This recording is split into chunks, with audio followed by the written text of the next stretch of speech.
सद्गुरु पैमावली मातोश्री माई यांना प्रथम कृतज्ञपूर्वक वंदन आणि आपण सर्व सद्भक्त सत्श्रोते हो, आपणा सर्वांना आदरपूर्वक नमस्कार. आजचा जो प्रश्न आहे,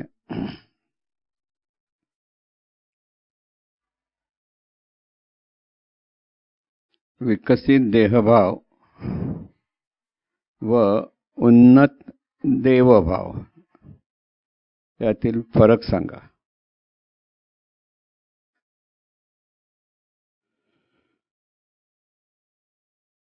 परमार्थामध्ये भावाला अतिशय महत्त्वाचं स्थान आहे.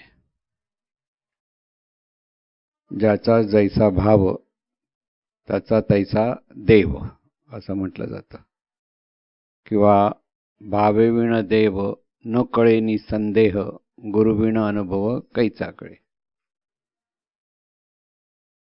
हा जो भाव म्हणजे काय हे जोपर्यंत साधकाला कळत नाही तोपर्यंत हा सगळा गोंधळ तसाच राहतो.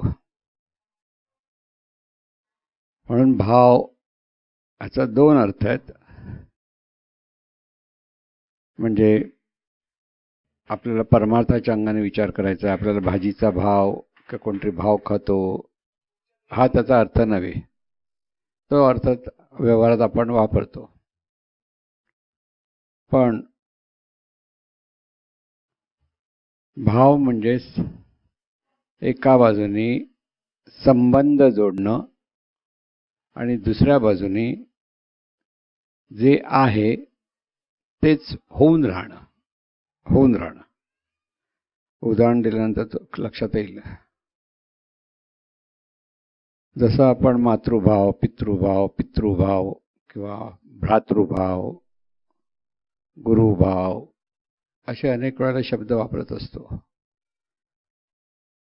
त्यामुळे तिथे जे आपण नातं जोडतो आणि त्या नात्यातून आपण त्या व्यक्तीशी संबंध जोडल्यामुळे त्या नात्याच्या संबंधातून आपण वागतो. म्हणजे आईप्रती मुलाचा जो भाव आहे तो मातृभाव आहे. म्हणजे ही माझी आई आहे आणि मग त्याप्रमाणे तो आई म्हणून तिला सगळ्या बाजूने जे काही तिच्याशी संबंध जोडतो, जो सन्मान करतो म्हणा, किंवा तिथे प्रेमाने आईकडे पाहतो, तो मुलाकडे असलेला तो मातृभाव आहे. आणि आई मुलाकडे पाहते तो पुत्रभाव असतो. म्हणजे हा माझा मुलगा आहे की मुलगी आहे, जे असेल ते.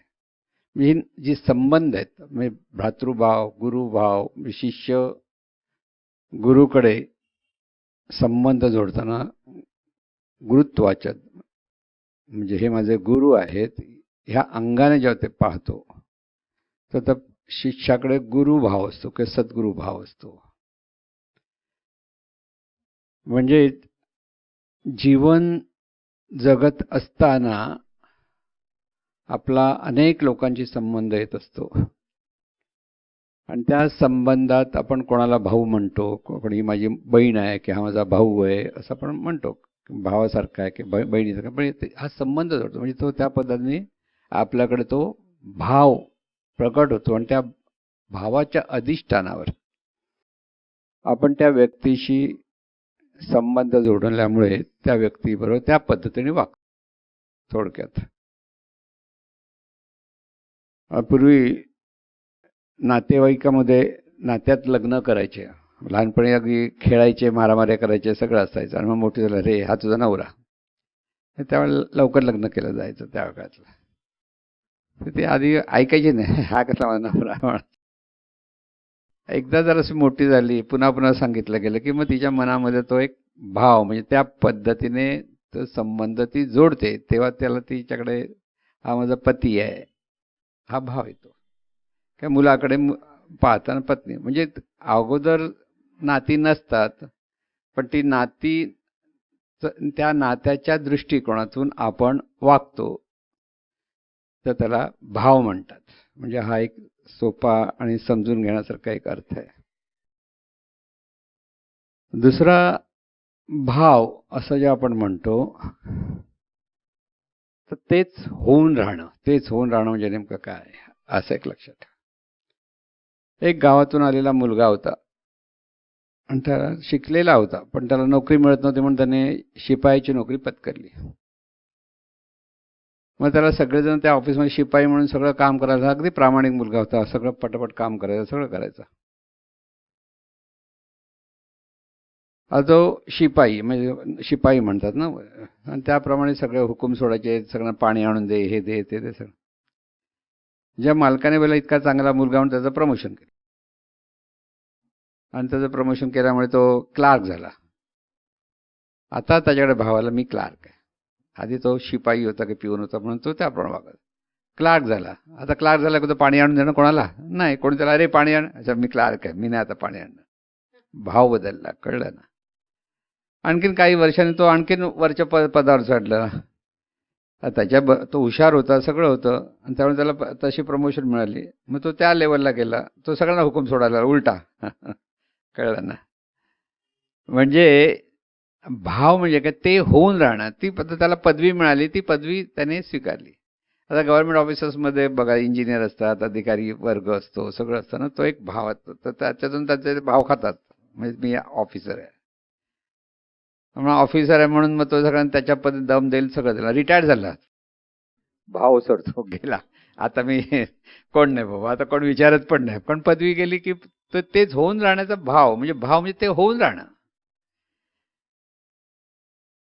हा जो भाव आहे, हा भाव ह्या दोन्ही अंगाने नातं जोडणं आणि तेच होऊन राहणं, हेच परमार्थामध्ये अभिप्रेत आहे. परमार्थामध्ये सर्वसाधारण माणसाची जी स्थिती आहे ती म्हणजे मी देह आहे, ह्या भावातून तो जीवन जगतो. महत्वाचं लक्षात ठेवा. काय वस्तुस्थिती आणि एखाद्या विशिष्ट भावातून जगणं, ह्याच्यामध्ये जरासा फरक आहे. ती व्यक्ती आहे, प्रत्येक व्यक्ती म्हणजे कोणी माणूस असेल तो, त्याच्याकडे सहज एक भाव आहे, मी देह आहे. म्हणजे देहाला ठेवलेलं नाव म्हणजे माझं, की देह म्हणजे मी, म्हणजे त्याचं सगळे लक्ष स्वतःकडे. कुठे कोण बोलतं, मी बोलतो, म्हणजे आपलं स्वतःच्याकडे शरीराकडे बोट दाखवणं, किंवा शरीराच्या बद्दल आपल्याला कोणी कौतुक केलं तर बरं वाटतं, ते काय केलं तर वाईट वाटतं, हे सगळं असतं ते देहभाव असतं. म्हणजे देह मी असं तो भाव आहे. कोणाचा कोणाचा जाणीवेचा. म्हणजे जाणीवच्या ठिकाणी, आता जाणीव म्हणजे सोप्या भाषेत मन म्हणतो आपण, खरं म्हणजे जाणीवच मन होते. मन कधी होते, मी देह आहे म्हटलं की जाणीव मन झाली, म्हणजे त्याला म्हणतात जीवभाव. देहभाव म्हणजे सर्व जगामध्ये सगळी माणसं देहभावातून जीवन जगतात. आता देहभावातून जीवन जगतात आणि त्याप्रमाणे ते जीवन वागतात. त्याचं पुढे आपण त्या अंगाने विचार करू. पण पहिलं सर्वसाधारण माणसं देहभावातून जगतात. सद्गुरूंच्या कक्षेत जेव्हा तो साधक म्हणजे ती व्यक्ती येते, सद्गुरूंकडनं ज्ञान ग्रहण करण्याचा प्रयत्न करतो, तर सद्गुरू त्याला देवभाव धरायला सांगतात. म्हणजे काय सांगतात, अरे तू देह मी समजून जो वागतोय तो तू तसं नाहीये. तू स्वतः ईश्वर आहेस, की तू स्वतः आत्मतत्व आहेस, की तू स्वतः जाणीव आहेस. एकाच अर्थाचे तिन्ही अर्थ आहेत. एकाच अर्थ, मग तिन्ही शब्दांचे अर्थ एकच, की ते स्वतःला म्हणजे सद्गुरू त्याला मार्गदर्शन करतात, की तू जाणीव आहेस, की ब्रह्म आहेस, की ईश्वर आहेस, किंवा आत्मा आहेस, किंवा चैतन्य आहे. असं प्रत्येक पंथामध्ये जरा शब्द वेगळे वेगळे आहेत, पण भाव देतात, की तू असा आहेस, तू देह नाहीस. आता ही वस्तुस्थिती आहे, पण सर्वसाधारण माणसाला ते कळत नाही. त्यामुळे सद्गुरूंकडे आल्यानंतर नेमकं काय साधायचंय, भाव बदलायचाय. दुसरं बरंच काही करायला शिकवतात, पण डायरेक्ट समजायचं असेल तर काय केलं, भाव बदलला पाहिजे. तो भाव जर बदलायचा आला साधकाला, म्हणजे कोणी व्यक्तीला, की देहभावाच्या जागी देवभाव धरायचा आहे. म्हणजे देवभाव म्हणजे काय? पहिली स्थिती आपण देवाचे आहोत, संबंध जोडला. म्हणजे मी म्हणणारी शक्ती जी आहे ती देवाची आहे किंवा सद्गुरूंची आहे की स्वरूपाची आहे, चैतन्य स्वरूपाची आहे, हा भाव धरायला शिकवतात. आणि तो भाव शिकवल्यामुळे देहभाव हळूहळू तर ते कमी व्हायला पाहिजे आणि त्या ठिकाणी देवभाव जागृत झाला पाहिजे. लॉ ऑफ रिप्लेसमेंट तिथं झाला पाहिजे. आता करायचं हेच, दुसरं काहीच करायचं नाही खरं सांगायचं. मग हे समजण्यासाठी मग नामस्मरण सांगतात करायला, नाम देतात, नामस्मरण करा म्हणतात, प्रबोधना देतात. प्रत्येक ठिकाणी तो संबंध तू कोण आहे, तुझा संबंध कोणाशी आहे? तुझा संबंध देवाशी आहे. देवाशी म्हणजे चैतन्य स्वरूपाचे, परमेश्वराशी. आता एवढं सांगितलं म्हणून ते पटकन सगळे देवभाव धरतात का? नाही धरत. कारण देवभाव कोणी धरायचा आहे? ज्याचा त्याने धरायचा आहे. सद्गुरू मार्गदर्शन करतो. तू बाबा ईश्वर आहेस का तू जाणीव आहेस, हे मार्गदर्शन आहे. आता त्या जाणीवेने किंवा त्या ईश्वराने स्वतः आपण ईश्वरी शक्ती आहोत हे तरी भाव कळला पाहिजे, तो धरायचा आहे. आणि हे खरं डायरेक्ट आकाशमार्ग आहे. इथे देवाचं नाव घ्या किंवा काहीतरी चिंतन करत बसा, वेगवेगळे मार्ग जे सगळे सांगितले जातात ते त्याचं काही सांगितलं गेलं नाही. हा डायरेक्ट तू देहभाव म्हणतो, तो देहभाव बाजूला कर आणि तू देवभाव धर की संपलं तुझं काम. तिथे सगळा परमार्थ सिद्ध झाला खरं. पण मोठी गंमत अशी आहे, देहभाव सांगून जात नाही, कारण तो अंतर्मनात मुरलेला आहे. देहभावाची मुळं अंतर्मनात आहेत आणि अंतर्मनाची खोड अशी आहे, जे पहिलं स्वीकारलंय ते सोडत नाही. किती झालं तरी परत तिथे जाणं. कळलं ना? तो अंतर्मनाचा गुण म्हणा किंवा अवगुण म्हणा, कधी कधी अवगुण म्हणावं लागेल, कधी तो सद्गुण पण म्हणता येतो.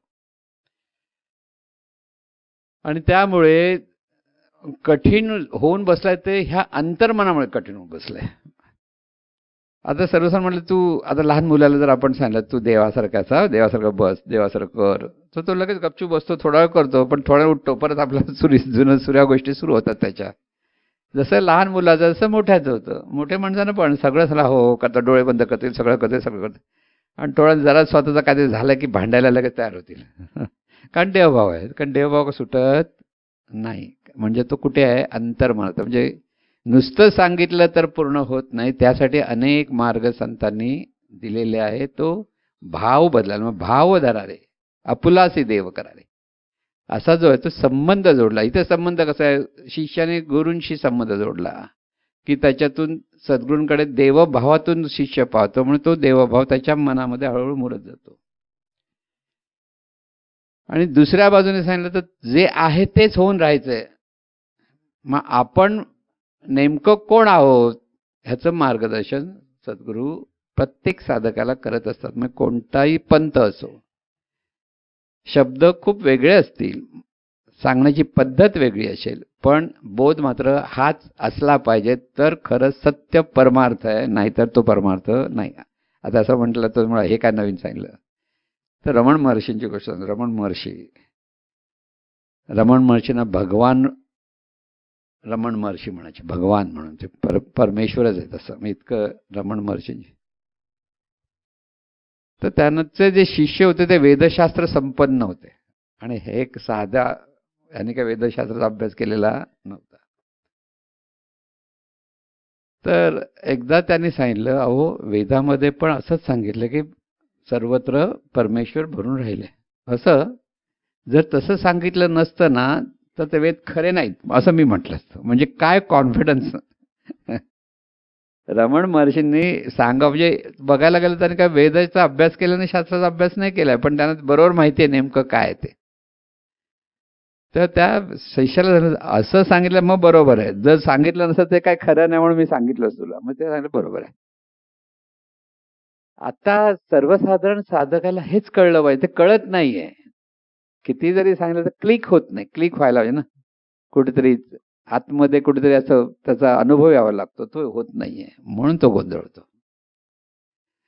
म्हणून परमार्थामध्ये फक्त देवभाव धरायला शिकायचंय, दुसरं काही करायचं नाही. बरं, देवभाव शिकायचा म्हणजे उगीच काहीतरी खोटी कल्पना नव्हे, ती सत्य वस्तुस्थिती आहे, ती समजून घेऊन त्याप्रमाणे वागता आलं पाहिजे. देवभाव ही वस्तुस्थिती आहे, आपण जाणीव आहोत ही वस्तुस्थिती आहे, ह्याची काही कल्पना नाहीये. मग ती वस्तुस्थिती सद्गुरू शिष्याला जाणीव करून देतात. अरे तू कोण आहेस, तू कोण आहेस, तू कोण आहेस, सतत विचारतात. म्हणजे कोण आहे हे शिकवण्याचं सतत वेगळ्या वेगळ्या पद्धतीने सांगितलं जातं शिष्याला, ते समजावं ह्या अंगाने. आणि ते अंतर्मनात मुरण्यासाठी मग साधना सांगितल्या. म्हणजे ह्या साधनेची आवश्यकता काय, अंतर्मनात ते मुरला पाहिजे भाव म्हणून. डोळे बंद करा, की एकांतात जा, की तिथे पुन्हा पुन्हा त्याचं स्मरण करा. म्हणून देहभाव आणि देवभावातला फरक जोपर्यंत शिष्याला कळत नाही तोपर्यंत त्याचं खरं नामस्मरण होत नाही. लक्षात घ्या काय म्हणतो. ज्याला म्हणजे सद्गुरूंनी आधी देवभाव सांगितला पाहिजे आणि नंतर नाम दिलं पाहिजे. आपल्याला उलट होतं, पहिलं नाम देतात, त्यामुळे लोक घोकंपट्टी करत बसतात, त्यांना काहीच कळत नाही आणि मग कंटाळतात. मग नाम घ्यायलाच लोक कंटाळतात. फार थोडे लोक आहेत की ते निष्ठेने ते करत करत पुढे जातात.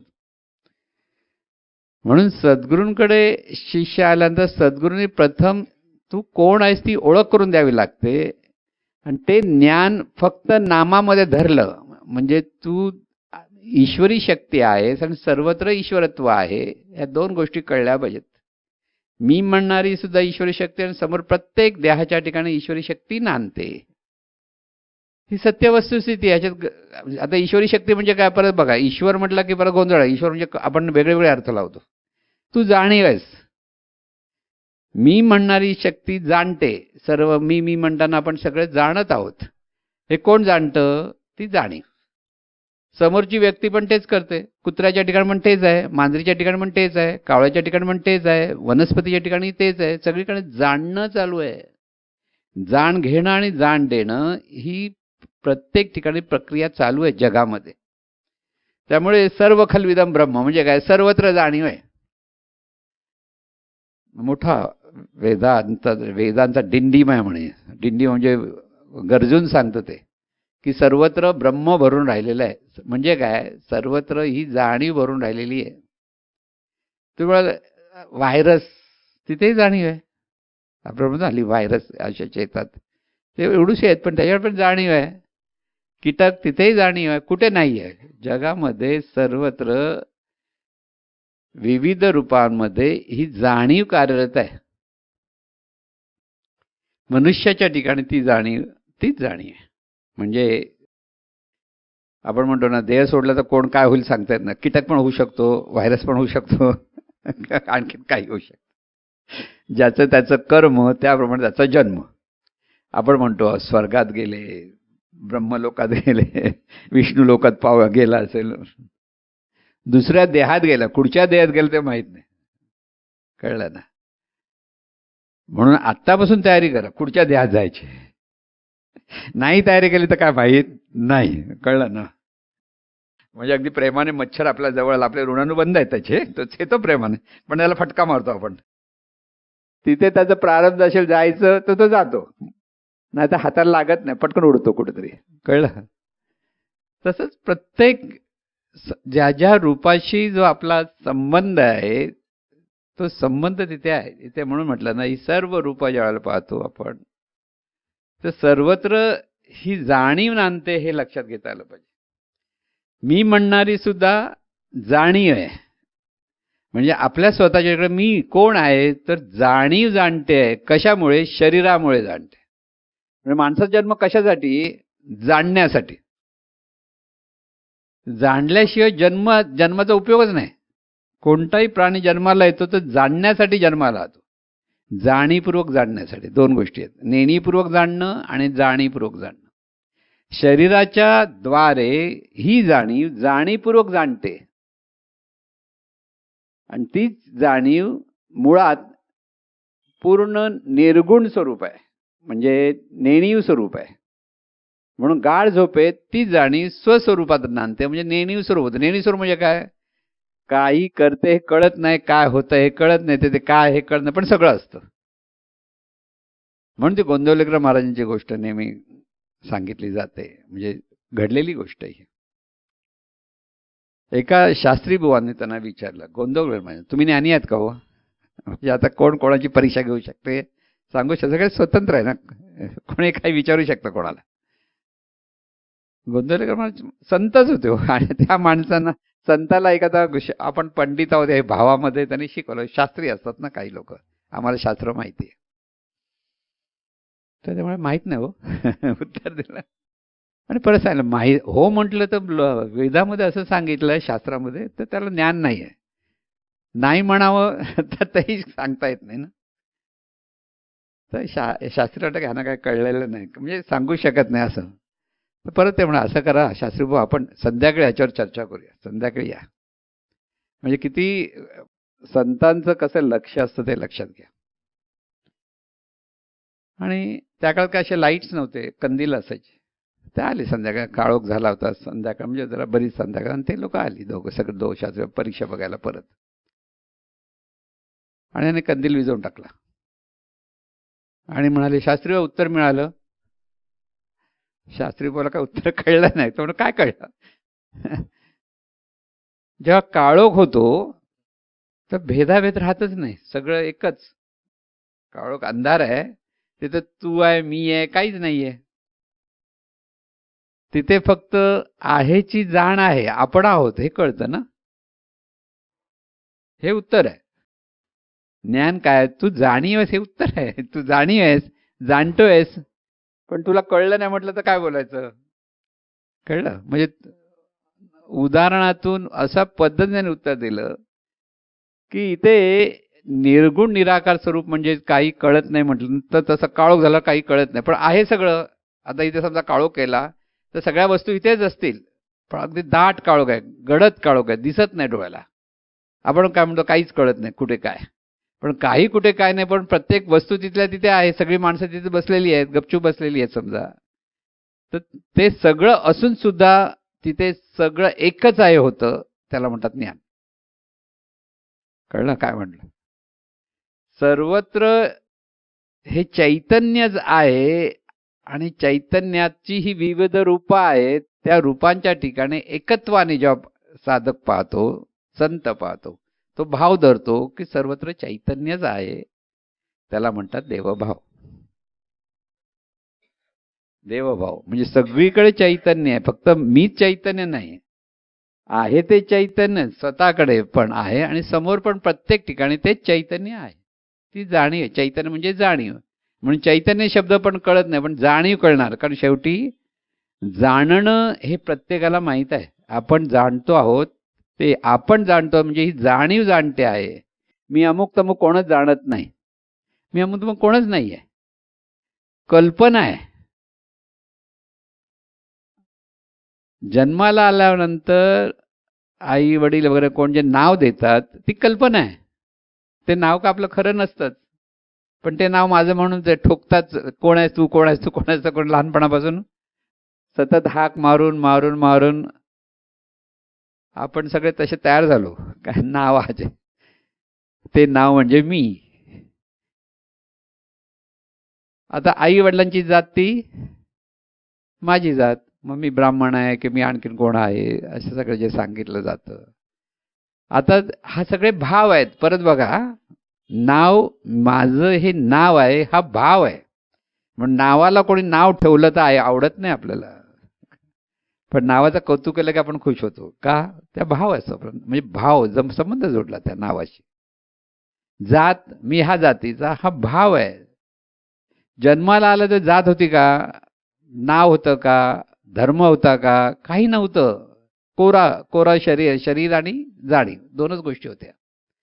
पण संस्कार, लहानपणापासूनच ह्या जाणीवेवर, त्या मुलावर म्हणजे जाणीवेवर संस्कार दिला की माझी आई, मातृभाव शिकवला, हे माझे वडील, हे कोण बाबा, पितृभाव शिकवला, भाऊ बहीण, जसं जसं मोठं होईल तसं एक एक भाव शिकवले जातात. म्हणजे आहे वस्तुस्थिती काय आहे, जाणीव आहे आणि शरीर आहे. पण तिथे नाव दिलं, नाव भाव शिकवला, जात दिली, जातीचा भाव दिला, धर्म शिकवला, धर्म ह्या धर्माचा, म्हणून संबंध जोडत गेले, तू या धर्माचा. म्हणून समजा हिंदू धर्माच्या आई आणि ते बाळ मुस्लिम धर्माकडे वाढलं तर तो त्या संस्काराप्रमाणे वागणार. मग आईच्या पोटी जन्माला म्हणजे त्याचा धर्म म्हणजे काहीच नाही, तो जिथे जाईल तिथे त्याचा धर्म. खरं सांगायचं तर आता हे सगळे भाव, मग बघा नुसतं एकच भाव नाही, अनेक भाव, आणि त्या भावाचं सगळे गाठोडं म्हणजे आपलं हे सगळं जीवन चाललेलं आहे, लक्षात घ्या. आता हे जो सगळा भाव आहे त्याला एकच नाव आहे, म्हणजे देहभाव. प्रत्येक जण देहभावातून जीवन जगतात, त्यालाच अहंकार म्हटलं. परत म्हणजे मी अमुक हा अहंकार आणि मी असा हा अभिमान, दोन गोष्टी आहेत. आणि ह्या दोन गोष्टीतून सर्वसाधारण माणसं सगळी जीवन जगतात. खरे ह्या दोन्ही वस्तू खऱ्या नाहीत, लादलेल्या आहेत. लहानपणापासून प्रत्येक व्यक्तीवर ते लादलेलं आहे. तू कोण आहेस? मराठी आहेस, मराठी आहेस, मराठी. आता कुठच्या तरी कन्नड गावात गेला आणि तिथे कन्नडमध्ये त्याला शिकवलं, तो कन्नड शिकेल. म्हणजे अगदी उदाहरण सांगतो मी, तुम्हाला लक्षात येईल. कोण तो हिरो, कोण, काय नाव त्याचं, खरं मराठी आहे, रजनीकांत. रजनीकांत अरे मराठी आहे, तो बेळगावच्या इकडचा जवळपास मराठी माणूस. तिथे गेला आणि तिथे कंडक्टर होता, करता करता ऍक्टर झाला. अरे आता तिथं मोठा, एवढा मोठा झाला की तो तिकडचाच झाला, कळलं ना. म्हणजे कसं बघा, आता तो तिकडचाच आहे, पण तो म्हणतो हा मराठी माझी मातृभाषा म्हणतो, पण राहतो तिथेच, कारण तिथेच त्याला सगळं मिळतंय चांगलं.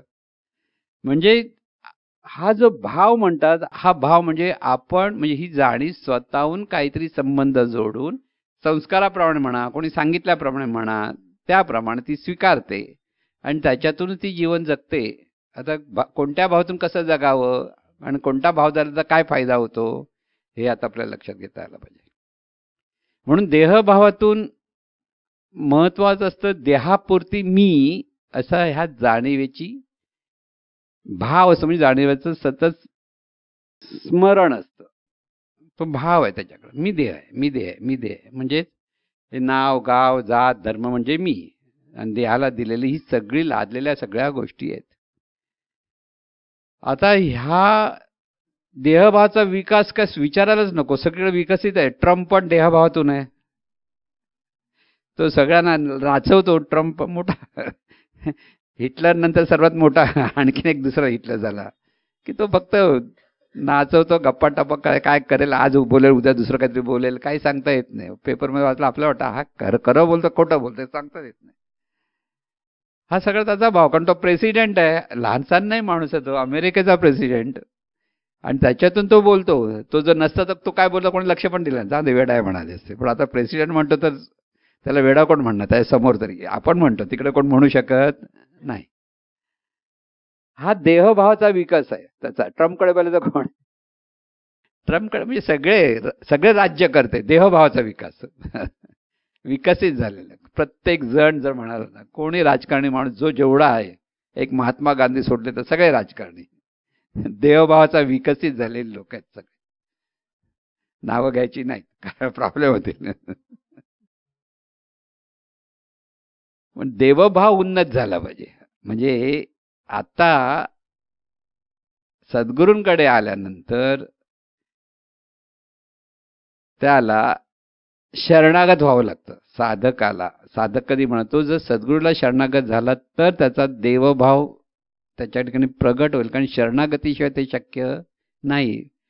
कारण आपल्याला सद्गुरू म्हणजे ते त्यांच्याकडे जे ज्ञान आहे, त्या ज्ञानाच्या अधिष्ठानावर ते आपल्याला शिकवतायत, ही जेव्हा भावना असते तर ज्ञान घेणारा हा कसं असतं, पूर्वीच्या काळी सद्गुरू म्हणजे वरच्या पदावर बसलेले असे आणि शिष्य समोर बसलेले असायचे, अशी जी पद्धत आहे ती अशी का? असं गुरुश्रेष्ठ आणि शिष्यश्रेष्ठ नाही असा काही तो प्रकार नसतो. पण ज्ञान देणारा हा वरच्या पातळीवर असतो. म्हणजे ज्ञानाचं प्रवाह, ज्ञानदान जे करतात आणि ज्ञान घेणारे हे त्या खालच्या लेवलला असते. खालच्या म्हणजे पातळीवर, खालचा आणि वरचं पातळी फक्त बसण्याची. जसं पाणी, दोन भांडी आहेत, एका एका भांड्यात खूप भरलेलं पाणी आहे आणि दुसरं भांडं आहे ते तसं तेवढं पाणी नाही. दोन्ही सारखीच आहेत, आकाराला तशी सारखीच. पण जेव्हा खालून ट्यूब जोडली जाते तेव्हा काय होतं, जे भरलेलं पाणी असतं ते त्या पाण्यात तिथे पर्व प्रवाह होतो. तसं सद्गुरू आणि शिष्य यांची जेव्हा नाळ जोडली जाते, संबंध जोडला जातो, त्या संबंधातून सद्गुरूंचं ज्ञान शिष्याकडे तिथे सहज प्रवाहित होतं. जोपर्यंत शिष्य शरणागत होत नाही तोपर्यंत काय सांगतात हे उगीच काहीतरी बोलतात असं म्हटलं तर काय कळणार नाही. काही लोकांना म्हणतात काय सांगतात, आपल्याला काय कळत नाही, जाऊ दे आपल्याला नको, नाही होतं तसं. असे बरेच लोक आहेत आणि जगामध्ये अशीच लोक जास्त आहेत. त्यांना देहभाव वगैरे काही नको आहे, देहभावात मस्त आहे, जाऊन देत असं होतं. म्हणून किती वेळा जन्मा यावे, किती वेळा व्हावे फजित, असं तुकाराम महाराज सांगतात, त्या सांगतात. त्यामुळे देवभाव म्हणजे आपण कोण आहोत हे पहिलं कळलं पाहिजे. म्हणजे हे सर्व जीवन जाणीवेचं आहे, जाणीवेचं अस्तित्व आहे हे पहिलं लक्षात घ्या. म्हणजे वस्तुस्थिती काय, शरीर आहे, वस्तुस्थिती आहे. जोपर्यंत शरीर जिवंत आहे तोपर्यंत शरीर आहेच. त्यामध्ये काय म्हणायचं असं काही नाही की ते शरीर म्हणजे सतत नाही. म्हणजे इथे जर परमात्मामध्ये जाते मिथ्या आहे असं झालं, जग मिथ्या आहे आणि ब्रह्म सत्यम जगन मिथ्या असं जे सांगितलं. मिथ्या याचा अर्थ जसं स्वरूप आहे तसं हे रूप कंटिन्यू तसं राहत नाही. रूपामध्ये विलिनीकरण, जन्म, मृत्यू या सगळ्या गोष्टी रूपाला आहेत. त्यामुळे तिथे ते मिथ्या आहे म्हणून उडवून देतात, त्यामुळे तिथे गोंधळ होतो सगळा. जे आहे ते सत्यच आहे, जोपर्यंत आहे तोपर्यंत सत्य आहे. म्हणून शरीर आहे हे सत्य आहे. आता शरीर आहे ना, आपलं शरीर आहे, हे शरीर कोण जाणतं, जाणीव जाणते. म्हणून जाणीव आहे, शरीर आहे, दोन्ही गोष्टी आहेतच. तिसरं हे अनंत स्वरूप सुद्धा आहेच, लक्षात घ्या. निर्गुण निराकार स्वरूप कळत नाही पण ते आहे, त्याच्यात त्या स्वरूपाच्या सागरात आपण आहोत. पण तीन गोष्टी लक्षात आल्या की तिथे मी आहे, तिथे शरीराच्या अपेक्षेत ही जाणीव आहे म्हणून शरीर सुद्धा आहे, जाणीव सुद्धा आहे. आणि ह्या जाणीव आली कुठून, तर त्या अनंत स्वरूपाचं स्फुरण म्हणजे जाणीव. जे निर्गुण निराकार स्वरूप आहे तिथेच ही लाट उसळली, जशी सागरामध्ये लाट उसळते आपोआप, तर लाटीमध्ये काय असतं, समुद्राचं पाणीच असतं. तसं ही जाणीव ह्या अनंत स्वरूपातून उसळली आणि जाणण्याच्या प्रक्रियेत आले. म्हणजे ते चैतन्य त्या जाणण्याच्या प्रोसेसमध्ये येतं, तर त्याला जाणीव म्हणतात. पण ती कशी आहे, सगुण निराकार आहे. तिथे आकार नाही, तिथे स्फुरण आहे पण निराकार आहे. आता ही जाणीव सूक्ष्म आहे, मुळात स्वरूप अत्यंत सूक्ष्म निर्गुण, म्हणून त्याला तिथे प्रगटीकरण काहीच कळत नाही. इथे स्फुरण आल्यामुळे इथे जाणण्याची प्रक्रिया सुरू झाली, पण त्याला परत जाणण्यासाठी स्थूल रूपाची गरज असते, म्हणून देहाची निर्मिती झाली. लक्षात घ्या, ही जी देहाची निर्मिती झाली त्यामुळे देह ही सत्य, व्यवस्थित लक्षात घ्यायचं. आपलं जगन्मिथ्या त्याच्यात अडकायचं नाही, कारण आपल्याला नेमकं काय आहे लक्षात, वस्तुस्थिती काय, देह ही वस्तुस्थिती आहे, जाणीव आहे ही वस्तुस्थिती आहे, अनंत स्वरूप आहे ही वस्तुस्थिती, आणि सद्गुरू आहे ही सुद्धा वस्तुस्थिती आहे. सगळ्या गोष्टी लक्षात घ्यायच्या. आता जो शिष्य म्हणा, साधक म्हणा, जो शिष्य आहे त्याने हे लक्षात ठेवलं की तो कोण आहे, जाणीव आहे. शरीराच्या अपेक्षेत जाणणारी जाणीव तो आहे. पण ही जाणीवेचा स्रोत काय आहे, अनंत स्वरूप आहे.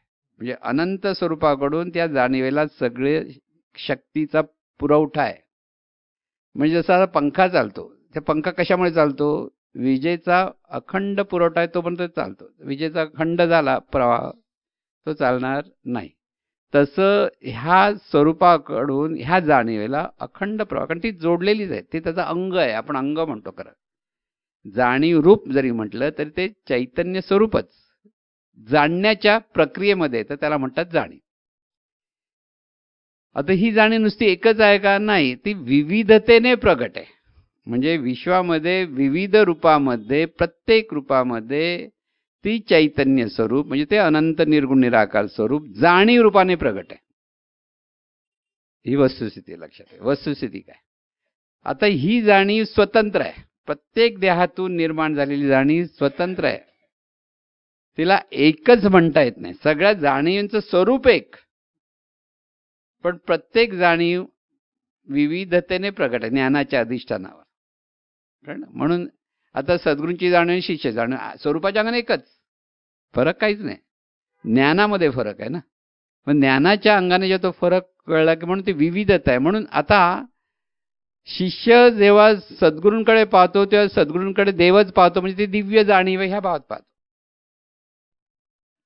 स्वतःकडे जेव्हा त्या भाव देतात, तू ही जाणीव आहे, तर तो जाणीव भावातून पाहायला लागतो. ती ही जाणीव सद्गुरूंची आहे ह्या भावात पाहतो परत. त्याचबरोबर ही जाणीव बनवताना जे इतर शिष्य वर्ग आहेत, म्हणजे इतर सद्गुरूंना अनेक शिष्य आहेत, हे सर्व शिष्य सुद्धा जाणीवच आहेत हे त्याने पाहायला शिकलं पाहिजे. म्हणजे मी जसं जाणीव आहे सद्गुरूंचं आहे, तर सगळे शिष्य सद्गुरूंचेच आहेत, म्हणजे एकाच तत्वाचे आहेत. आता सद्गुरू म्हणजे दिव्य जाणीव, परत लक्षात ठेवायचं. आपण सद्गुरूंचे आहोत म्हणून तो रंग लावायला पाहिजे. सद्गुरूंच्या ठिकाणी जो दिव्यत्वाचा भाव आहे तो भाव ह्या जाणीवेने धरायचा आहे. आपण देवभावातून जगायचं आहे, म्हणून सद्गुरू भावातून जगायचं आहे, ईश्वर भावातून जगायचं आहे. म्हणून आहे कोण आहे? तर तू ईश्वर आहेस. ही जाणीव आहे म्हणजे ती ईश्वरी शक्ती आहे. म्हणून प्रत्येक जण ही ईश्वरी शक्ती ही वस्तुस्थिती आहे. पण देहभावामुळे त्याला जीवभाव म्हटलंय की त्याचा प्रभाव पडत नाही. म्हणून जाणीवेवरती जे संस्कार आहेत त्याच्यातून आता निर्गुण निराकार स्वरूप निर्मळ आहे, केवळ शुद्ध शक्तीचा स्रोत आहे. जाणीवेवरती तो स्रोत, ती शक्ती त्या जाणीवेला मिळते. तिथे जाणीवेमध्ये जे संस्कार आहेत त्याच्यातून ते परत प्रकट होतं. म्हणजे जसं सूर्याच्या किरणाच्या ठिकाणी आपण हिरवी काच धरली तर पुढे काय होतं? हिरवा रंग सगळा येतो. निळी काच धरली निळा रंग येतो. तसं ते चैतन्य स्वरूप जे अनंत स्वरूप आहे ते प्रत्येक जाणीवेचे जे संस्कार आहेत त्याच्यातून ती प्रवाहित होते. देहभावातून गेलं की आता देहभाव कुठे आहे? जाणीवेमध्ये. चैतन्य स्वरूपात का देहभाव नाहीच, पण तेच शुद्ध असलेलं स्रोत शक्ती त्या जाणीवेच्या जरी प्रकट व्हायला लागली की ती देहभावातून जगायला लागली की देहभावाच्या अपेक्षेत ती चांगला. म्हणून चैतन्य स्वरूपातून राम पण निर्माण झाला आणि चैतन्य स्वरूपातून रावण पण झाला. दोन्ही चैतन्य स्वरूपच आहेत. रामाकडे, म्हणून रामाकडे दृष्टी होती तेही चैतन्य स्वरूप मीच आहे म्हणून त्याने सन्मान केला रावणाचा. रावणाला कधी नावं दिली नाहीत, त्याने फक्त विनंती केली बस सीतेला परत दे, आम्हाला युद्ध करायचं नाही. पण रावणाची जाणीव अहंकारी होती, मला कोण हरू शकणार, मी देवानं जिंकलेला आहे आणि त्यावेळेला हा काय जिंकणार. तर विसरला वरदान त्याला कोणी माणूस मारू शकणार नाही असं वरदान दिलं नव्हतं. दुसरं देव बिव कोण त्याला हरू शकत नव्हते असं त्याने वरदान घेतलं होतं. माणसाकडे काय तुच्छ माणूस मला काय मारणार असं वाटलं होतं आणि ते तेवढंच सोडलं आणि तेच परमेश्वराने धरलं म्हणतात. तिथेच तो नारायण राम रूपाने प्रगट झाला अशी गोष्ट आहे. महत्वाचा मुद्दा काय? भाव. लक्षात घ्या, हे सगळं भावातून कसं घडतं. हे सगळं जीवन म्हणजे वैश्विक जीवन सुद्धा भावातून चाललेलं आहे सगळीकडे. आणि तो देहभाव असल्यामुळे तिथे आज मारामाऱ्या आहेत, लढाया आहेत, भांडणतंटे आहेत, हे सगळं जे होतं त्या देहभावातून सुरू होतं.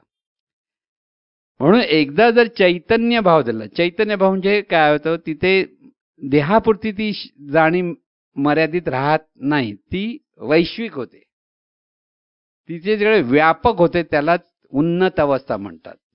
उन्मनीच्या आत पांडुरंग भेटी देतं असं जे म्हटलंय ना. म्हणून मी म्हणणारी जाणीव देहापुरती आहे हा नाही, ती जाणीव देहातून कार्यरत आहे. पण ती जाणीव अनंत स्वरूपाची आहे, म्हणून सतत ते अनंत स्वरूप मी हा भाव तिथे असला पाहिजे. म्हणून व्यापकता. आता हे सगळं शब्दाने किती जरी कळलं तरी अंतर्मनात त्याचा प्रकाश पडला पाहिजे. परत सर्वात महत्वाचं, अंतर्मनात गेल्याशिवाय माझं तुझं जाणार नाही. हे माझं तुझं इतकं घट्ट आहे आपल्याकडे की जरासा विसर इकडे तिकडे दुःख बघायला लागलो, किती पण देवाचं स्मरण करता, सद्गुरूंचं स्मरण करतो, हे करतो ते करतो, पण जरासं काहीतरी झालं की तो परत जे आतमध्ये ते बाहेर पडतं. मग ते रागावतो, चिडतो, आरडाओरडा करतो, सगळं आपण म्हणतो की नाही. म्हणून साधकाला जीवभावातून किंवा देहभावातून देवभावाचा प्रवास म्हणजे परमार्थ. देहभावाचा देवभावाकडे जाण्याच्या दृष्टीने प्रवास आहे. त्यामुळे तो अभ्यास करताना बऱ्याच वेळेला सद्गुरू म्हणतात म्हणून तसं वागण्याचा प्रयत्न करतो. पण अंतर्मन काय नाही, जरा बेसाव झाला की अंतर्मन परत आपल्या देहभावातून परत त्याचं कार्य सुरू झालं. मग म्हणतो अरे आपण विसरतो कसे? विसरत नाही. अंतर्मनाची ती सवय आहे. जरासं दुर्लक्ष केलं की ते आपल्या जुनी वाट चालायला लागतं परत. म्हणून हे खट आहे ते अंतर्मन, ते ऐकत नाही. आणि त्याला सुधारण्यासाठी साधनेची आवश्यकता आहे, नामस्मरणाची आवश्यकता आहे, किंवा सद्गुरूंच्या सतत प्रबोधनाची आवश्यकता आहे. पुन्हा पुन्हा ते ऐकावं लागतं, पुन्हा पुन्हा ते समजून घ्यावं लागतं. आणि हे समजून घेताना आहे ती जाणीव आहे आणि सर्वत्र जाणीव आहे, हा बोध इथे असला. म्हणजे आहे ते ब्रह्म असं म्हटलं ना, अहम ब्रह्मास्मी, ते सर्व खरविदम ब्रह्मापर्यंत येतं. म्हणून ही सगळी महावाक्य म्हटलंय ना, तत्वम असी, हा उपदेश आहे. सद्गुरू शिष्याला उपदेश करतो, ते जे अनंत स्वरूप आहे तेच तू आहेस, हा त्याचा उपदेश असतो.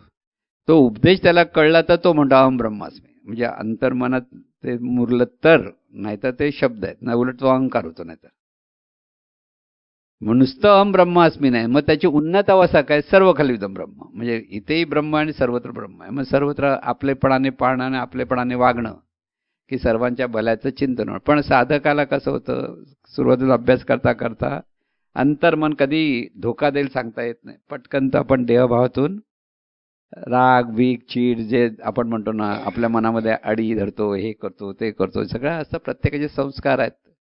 त्याच्यातून बाहेर पडणं, हे कोणी पडायचं?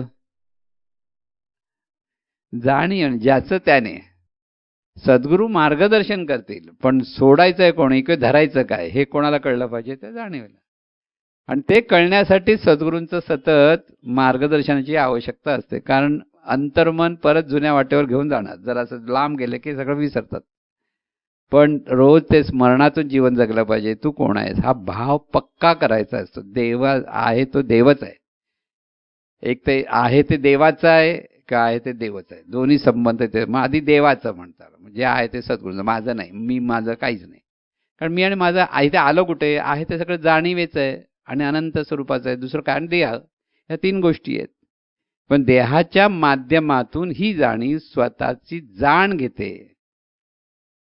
आणि ही जाण घेताना आपण अनंत स्वरूप आहोत किंवा अनंत स्वरूपाचे आहोत हा भाव धरतात. तो भाव धरायला पाहिजे. त्याला म्हणतात साधना.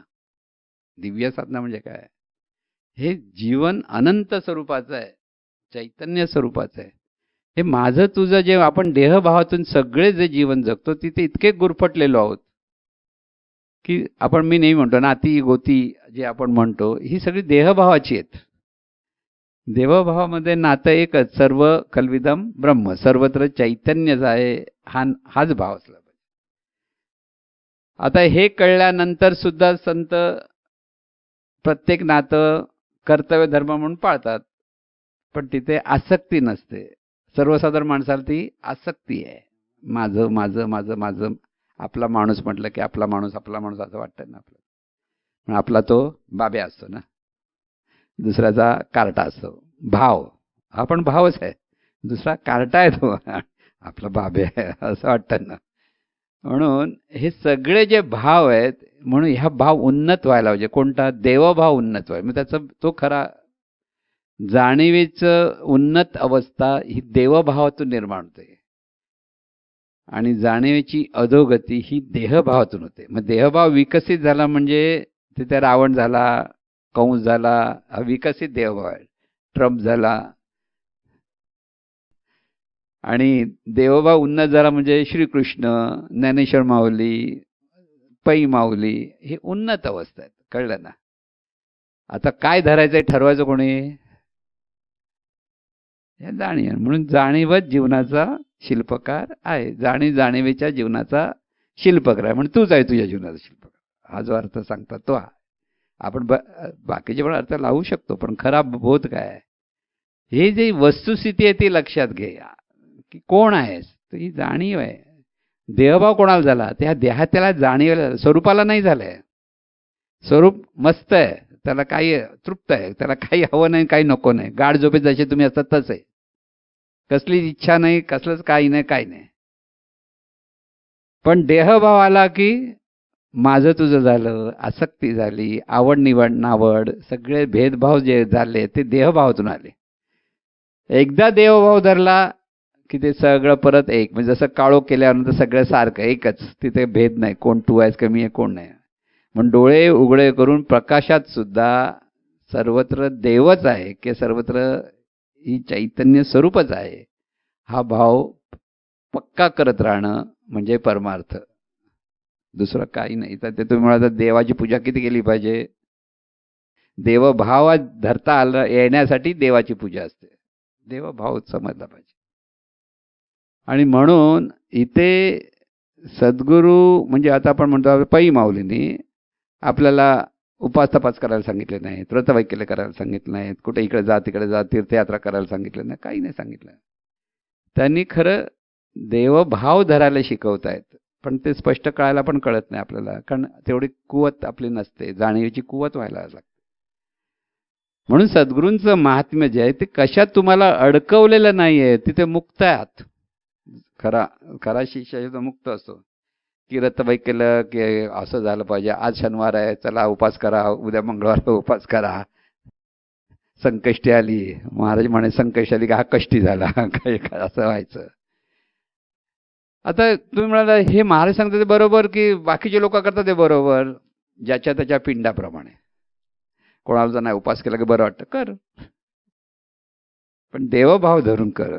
इथे करण्याला काही विरोध नाहीये महाराजांचा, देवपूजेला विरोध नाहीये, देवभाव धरायचा आहे. देहभावाला विरोध आहे. देवभाव धरण्यासाठी जे जमेल ते करा, पण तिथे व्यवस्थित जमलं पाहिजे. तिथे देवभावातून जीवन जगायचं आहे, तो उन्नत झाला पाहिजे.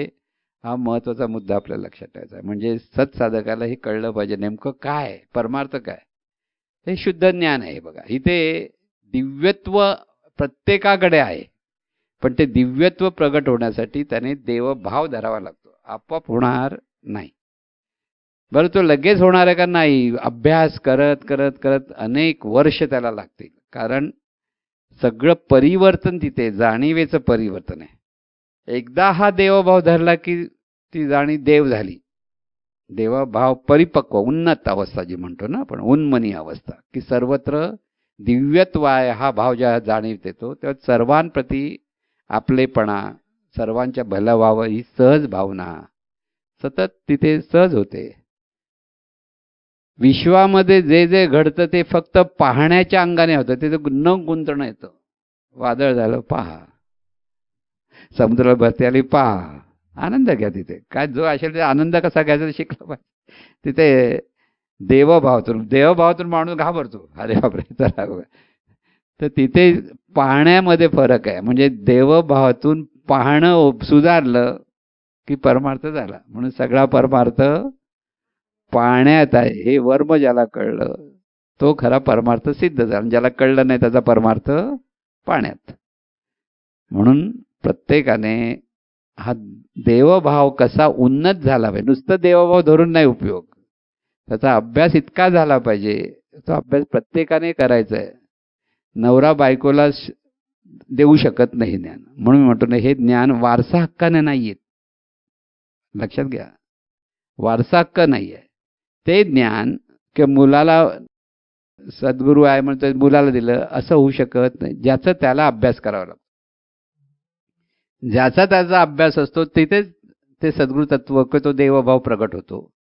आणि तो देवभाव तिथे उन्नत झाला पाहिजे. म्हणून सगळं हे प्रयत्न आहे. एका बाजून दिव्यत्व आहे आणि त्या दिव्यत्वाचा बोध धरण्यासाठी साधकाने सतत प्रयत्न करत राहिले पाहिजे. नाही तर आता आम्ही सद्गुरूंबरोबर आज म्हणजे झालं सगळं नाही होणार. इथे ज्याचं त्याने सुधारायचं आहे. सद्गुरू झालं हे तुझं चुकतं तर चुकतं आहे, ते मान्य केलं. पण काही लोक चुकतात कशावर आम्ही बरोबर आहे असं वाटतं बरं. जिथे ज्ञानातून जे चूक आहे ते चूक आहे, ज्ञानातून जे बरोबर आहे ते बरोबर आहे. नियम जो आहे तो नियम आहे, लक्षात घ्या. सगळ्या गोष्टी म्हणून वैश्विक नियमन, जीवनाचे नियम, निसर्गाचे नियम, बहिर्मन अंतर्मनाचे नियम, हे नियम सगळे त्यावेळेला आपल्याला लक्षात घेऊन जीवन जगायचं आहे. आणि तिथे हा देवभाव उन्नत होतो. आणि असा उन्नत देवभाव सर्वांना प्राप्त हो अशी सद्गुरूचरणी प्रार्थना. हे ईश्वरा सर्वांना चांगली बुद्धी दे, आरोग्य दे, सर्वांना सुखात आनंदात ऐश्वर्यात ठेव, सर्वांचं भलं कर, कल्याण कर, रक्षण कर, आणि तुझे गोड नाम